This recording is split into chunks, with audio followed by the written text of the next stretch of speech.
Hi, welcome to NSU Sharkchats, hosted by the College of Psychology. My name is Chris Guanche. I'm a digital media specialist in the college. And for today's episode, we're joined by Dr. Justin Landy. Welcome to the show. Hello, thanks for having me. So before we get into our topic today, why don't you tell me a little bit about your professional background and your research interests?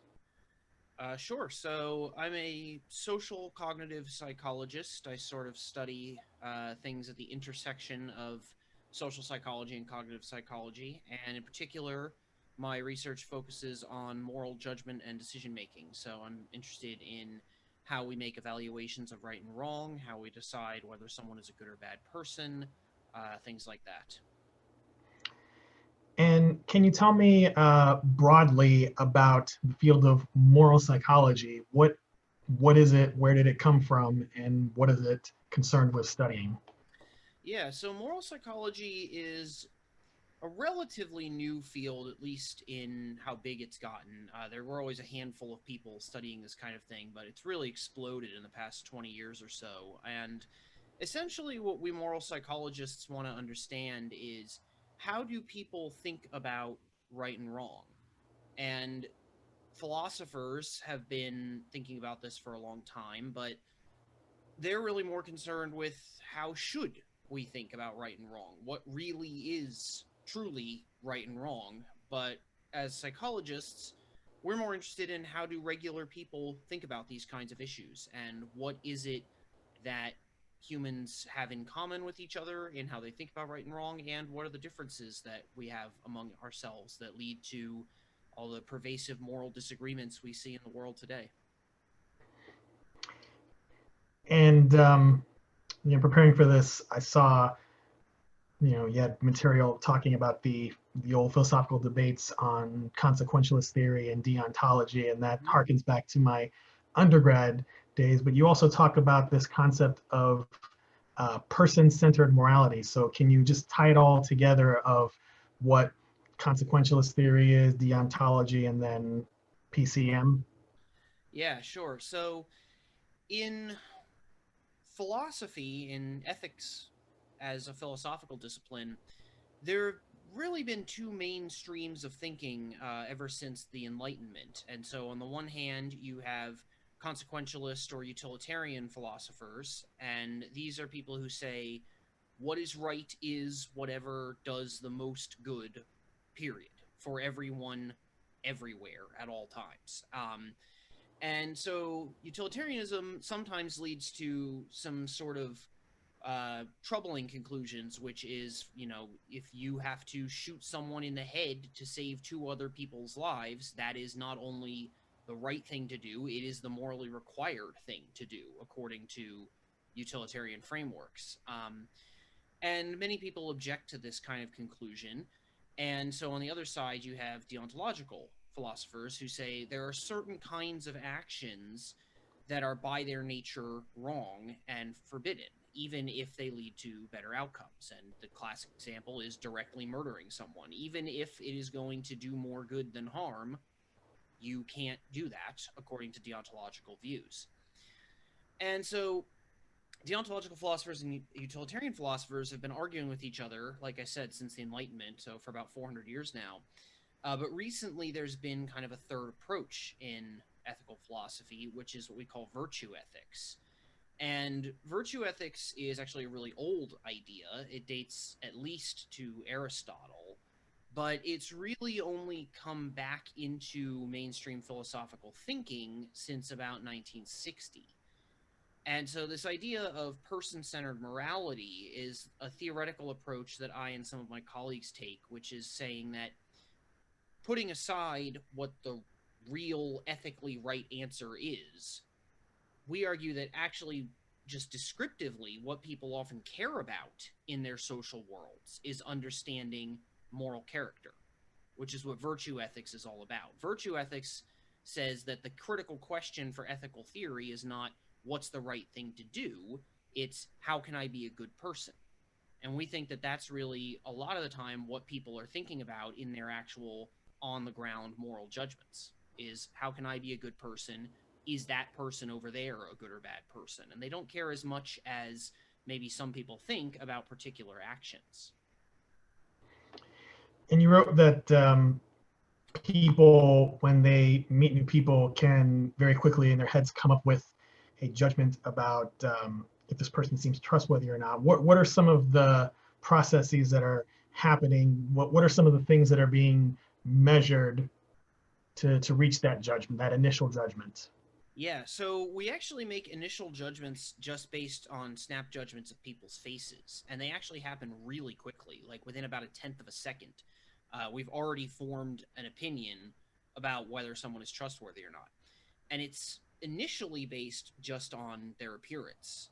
Certain facial structures, actually like what we call baby face facial structures, are tend to be judged as more trustworthy than people with more angular, more traditionally masculine features. Um, these are maybe not the most reliable of judgments, but the fact that we make them like that just tells you how important this is to us to try to have this kind of information.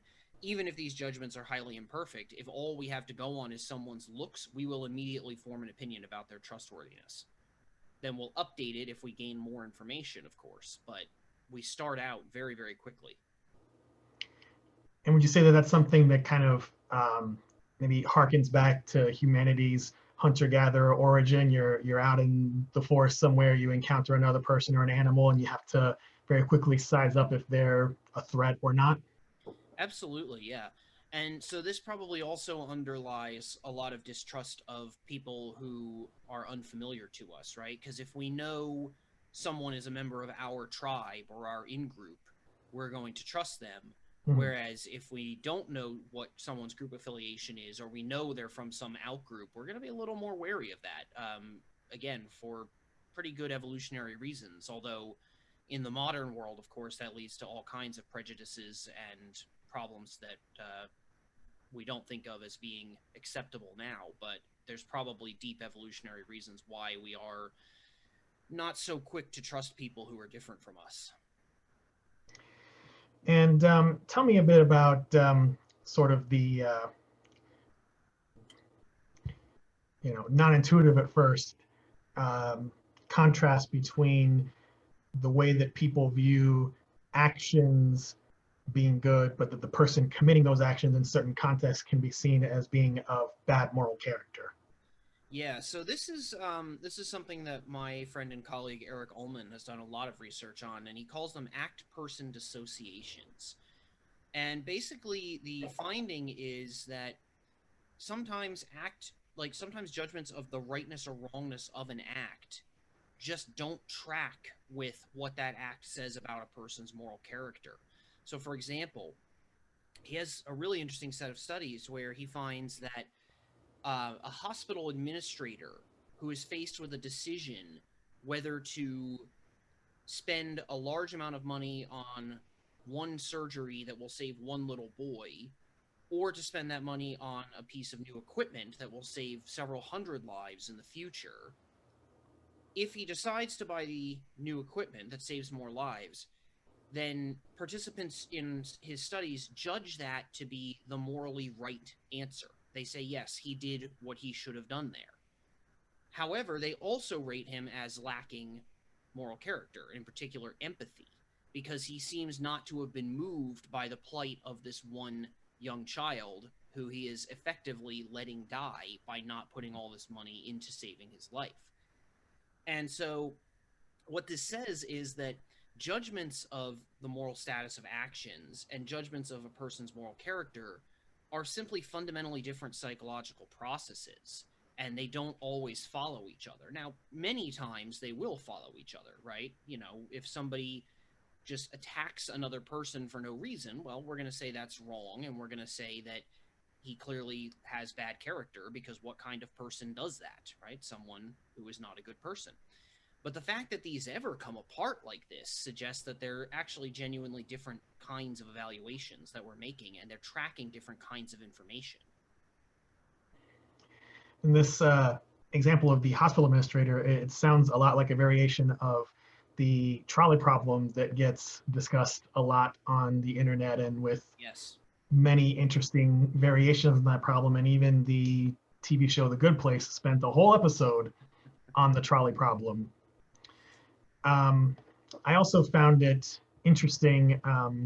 You write that there are traits that are seen as virtues that people prefer not to see in persons that they consider to be morally bad. So, can you get into that a little bit? Yeah, so this is some of my research that I worked on when I was in graduate school. This is part of my dissertation. We found that there's sort of two papers about this. So one was my work where we found that things like intelligence and friendliness and extroversion are actually undesirable in people who lack moral character. So if someone is a good person, then we want them also to be smart and friendly. And the reason for this is being smart and friendly makes it more likely that they will achieve whatever their goals might be. And if they're a good person, probably their goals are positive. And so being smart makes you better able to accomplish what you're trying to accomplish. Being friendly makes it easier to recruit people to help you accomplish what you're trying to accomplish. The wrinkle is that in people who are known to be immoral, we actually prefer that they lack these other kinds of traits, even though we think, oh, yeah, being smart is a good thing, right? Being friendly is a good thing. Turns out not among people who we think are bad because we don't want them to accomplish their goals. Mm-hmm. There's also a related paper by a few colleagues of mine showing that even certain kinds of moral traits are actually undesirable in bad people. So they call these value commitment traits. And it's things like brave and dedicated. And so basically, a brave person is better than a person. A brave, good person is better than just a good person. But a dedicated Nazi, for example, is worse than just a Nazi because of what dedication implies about their commitment to this heinous ideology. And so there are even certain kinds of moral traits, like dedicated and brave, that actually become negative in certain kinds of people. So there's a lot of sort of diversity of the landscape of how we think about what's good, what's bad, what do we want, what do we not want in other people in our social worlds, but it all really seems to hinge on their core morality traits. So things like kind, compassionate, kind, fair, honest, these are things that we always want in everyone. Mm-hmm. So what I find interesting about that is, so yes, you don't want a smart Nazi who is competent and capable of carrying out a heinous ideology, That's but right. by the same token, and this may be leaping more into just straight up philosophy, isn't it possible then also that a smart person can think about different contexts of things, different ideas, and maybe have the potential to change and no longer be an immoral person? Mm-hmm. Yeah, so there's some there's some research out there, and this is an idea that I've sort of wanted to play with for a while, but I've never really gotten around to it. Um, but this idea of being like too too dumb to even be morally uh, accountable, I guess, right? And this is sort of the opposite extreme of what you just said, but I think it illustrates the same point, which is that if someone is genuinely unable to understand the moral status of what they do, then we probably don't hold them accountable for it, and we don't really think of them as immoral. We just think of them as having not even having the capacity for morality or not, right? I'm thinking like very young children, for example, right? Children who just they don't yet have the requisite knowledge to even be called good or bad. And I think the other end of that argument is what you pointed out, which is potentially people who are very intelligent and very competent and think carefully have the potential to arrive at moral improvement. And so, yeah, I think there's something to that, but also I think embedded in this idea of, for example, a smart Nazi is that he hasn't made that he hasn't gotten there yet, at least, right? And maybe if he does and reforms himself, then we're willing to admit him as part of the moral community again. But until he does, it's probably worse that he's turning his intelligence towards Nazi ideology. I was not expecting quite this much Nazi talk in this chat, I gotta say, but Neither was I.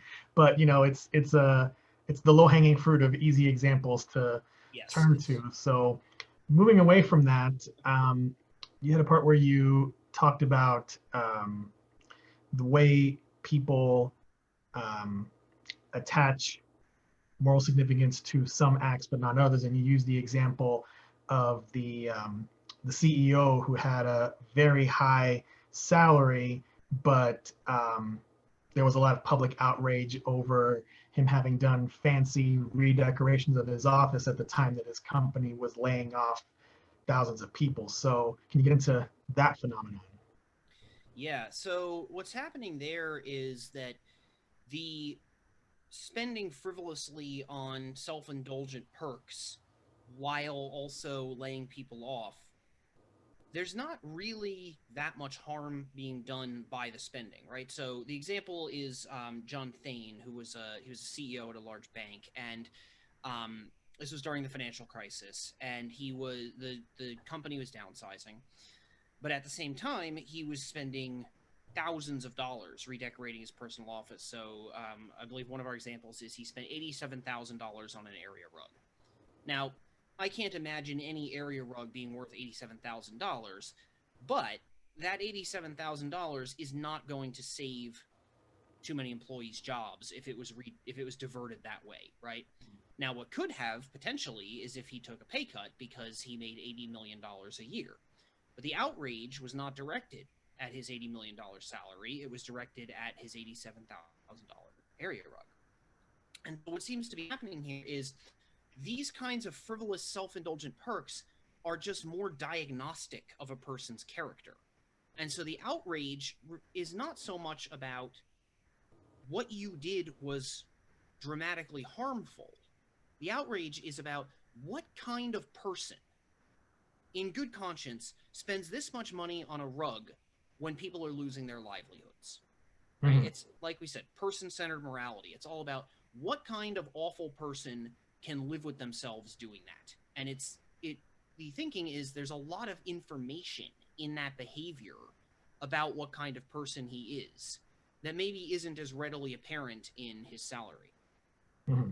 So it's not so much the hard numbers even of the amount of money he was spending, but you could say that it was a lack of self-awareness and a lack of empathy for all of his employees who were going to be facing financial hardships while he's putting in fancy rugs into his big fancy office. That's exactly right. It's not the it's not the harm that's being done, it's the communication, the signal of what kind of person he is. That's what really seems to have driven all this outrage. And by the way, once the story broke, he was fired because the publicity was so bad for, I think it was J.P. Morgan was the bank he was the head of. But or no, Goldman maybe, I don't know, one of the big banks. But the publicity was so bad that he was fired. And again, the publicity was not about he was making millions of dollars while laying people off. It was about he was spending money on area rugs and fancy trash cans. And it's just, that's not a good look if you're a big bank or any company, really. Mm-hmm.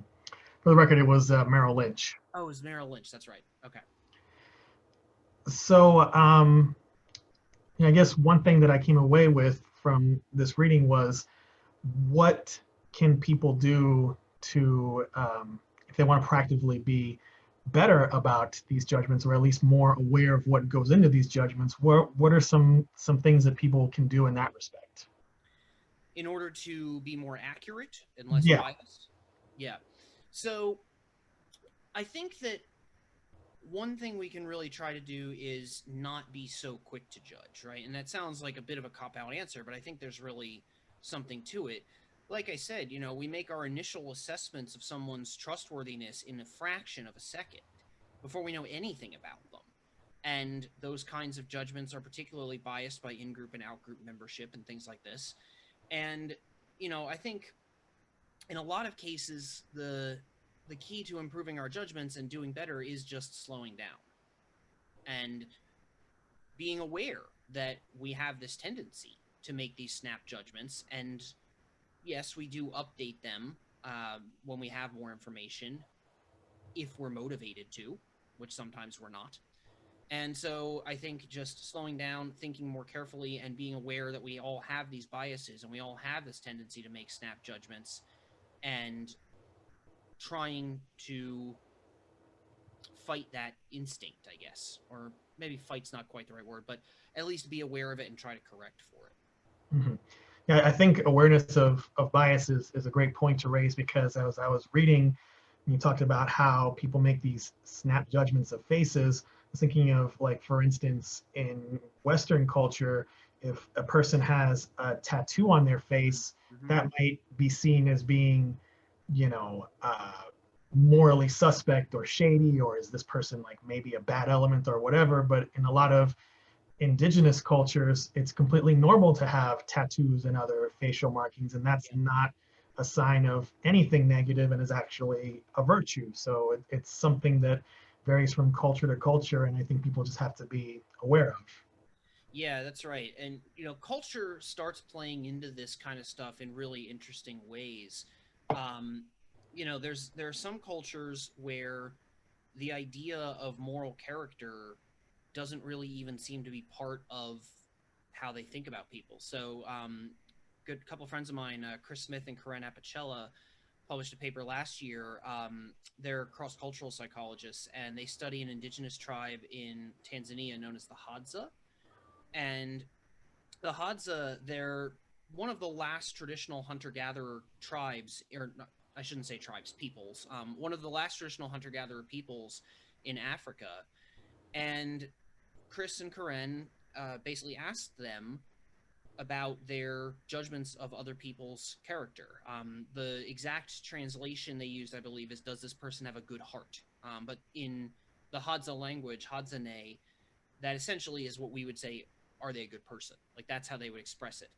And what's interesting is that in Western cultures, we tend to sort of agree with each other when it comes to people that we know. So if I think that you're an honest person, most other people who know you will say that as well. There's usually a pretty strong correlation there. Among the Hadza, the correlation is basically zero. They don't really seem to agree with each other about who's good and who's not, and it doesn't really seem to impact them that much. It doesn't seem to be a core part of how they think about their social worlds, which is really interesting. So yeah, culture matters a lot in these kinds of judgments, and my research is primarily in Western cultures.